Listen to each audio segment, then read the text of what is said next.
Hello friends, bye కాడికి వచ్చాము. ఇక్కడ బాయ్ చూసేదానికి, అది వేరే వాళ్ళ ఫ్రెండ్ వాళ్ళది. అది చూసేసి వద్దాం రండి అంటే ఆడికి వచ్చాము ఫ్రెండ్స్. ఇక్కడ చూడండి ఎలా ఉన్నాయి, ఇంకా ప్రాచీన కాలానివి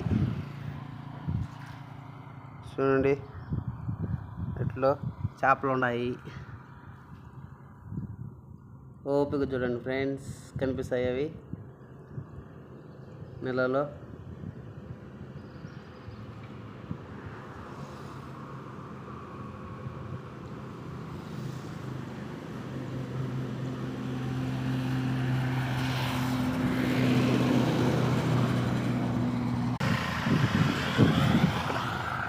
పంటకాలం దగ్గర మనం ఊరందరూ జింగిల్పాలెం పోయే రోడ్డు ఫ్రెండ్స్. ఇది బాయ్. మా ఫ్రెండ్ ఒకడు ఇక్కడికి వచ్చారు, అందుకనేసి ఇటు చూద్దాం రమ్మంటే ఇక్కడికి వచ్చాం ఫ్రెండ్. బాయ్లో